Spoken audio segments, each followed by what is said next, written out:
ಮತದಾರರಾಗಿ ನಾನು ಕೇಳೋದು ಇಷ್ಟೇನೆ, ಎಲ್ಲರಿಗೂ ಒಳ್ಳೇದು ಬಯಸ್ಬೇಕು, ಬಡವರಿಗೆ ಮನೆ ಕಟ್ಕೊಡ್ಬೇಕು, ಒಳ್ಳೆ ಅಭಿವೃದ್ಧಿ ಮಾಡಬೇಕು, ಸರ್ಕಾರ ಮುಂದೆ ತರಬೇಕು, ಎಲ್ಲರಿಗೂ ಚೆನ್ನಾಗಿ ಕಾಲ ಏನೇ ಪ್ರಾಬ್ಲಮ್ ಆದ್ರೂ ಏನೇ ಕಷ್ಟ ಬಂದರೂ ಕೂಡ ಅವ್ರು ಬಂದು ಇಲ್ಲಿ ಸ್ಪಂದಿಸ್ಬೇಕು, ಚೆನ್ನಾಗಿರ್ಬೇಕು ಅಂತ ನಾನು ಬಯಸ್ತೀನಿ ಸರ್. ಅವ್ರಿಗೆ ಅನುಭವ ಕಡಿಮೆ ಇಲ್ಲ, ಚಿಕ್ಕ ವಯಸ್ಸಿಂದ ಇದ್ದಾರಲ್ಲ ಅವರು.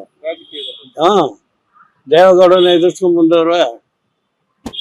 ಹೌದಾ ಸರ್? ಯಾಕೆ ಅಲ್ಲ, ಒಬ್ಬೊಬ್ರಿಗೂ ಒಂದು ಕೆಪಾಸಿಟಿ ಇದೆ, ಸ್ವಲ್ಪ ನಿಧಾನ ಕಡಿಮೆ ಅಷ್ಟೇ. ಅವರಲ್ಲಿ ಜಾಸ್ತಿ ಆತರ ಕೋಪ ವಯಸ್ಸು ಆ ತರ ಮಾಡ್ತದೆ, ಏನ್ ಮಾಡಕ್ಕಾಗಲ್ಲ. ಎಲ್ಲ ಮುಖ್ಯಮಂತ್ರಿಗಳು ಮಾಡ್ತಾನೆ ಇದಾರೆ, ಇಲ್ಲ ಅಂತಿಲ್ಲ, ಅವ್ರಿಗೆ ಏನೇನ್ ಸಾಧ್ಯ ಮಾಡ್ತಾವ್ರೆ. ನಮ್ಮ ಸಿದ್ದರಾಮಯ್ಯನು ಬುದ್ಧ, ಬಸವಣ್ಣ, ಅಂಬೇಡ್ಕರ್ ಜೊತೆಯಲ್ಲಿ ತುಂಬಾ ಒಳ್ಳೊಳ್ಳೆ ಕಾರ್ಯಕ್ರಮ ಮಾಡಿದ್ರು. ಕೆಲವ್ರಿಗೆ ಆಗತ್ತೆ, ಕೆಲವ್ರಿಗೆ ಆಗಲ್ಲ. ಏನು ಅದು ಡಿ.ಕೆ. ಶಿವಕುಮಾರ್ ಚಾಲೆಂಜಿಂಗ್ ಪರ್ಸನ್ ಅವರು ಮಾಡ್ಲೇಬೇಕು ಅನ್ನೋರು. ನಮ್ಮ ಬೆಂಗಳೂರನ್ನ ತುಂಬಾ ಚೆನ್ನಾಗಿ ತಗೊಂಡೋಗ್ತೀವಿ ಅಂತ ಹೇಳ್ತವ್ರೆ. ತುಂಬಾ ಒಳ್ಳೇದು, ಏನಿಲ್ಲ ಒಬ್ಬರೇ ಇರ್ಬೇಕು ಅಂತೇನಿಲ್ಲ, ಎಲ್ರಿಗೂ ಕೊಟ್ಟು ರಾಜ್ಯ ನಾಡು ಚೆನ್ನಾಗಿ ಆಗ್ಬೇಕಷ್ಟೇ. ಅದೇ ಹೇಳ್ತಿಲ್ಲ, ಅವ್ರವ್ರ ಹಣೆ ಬರ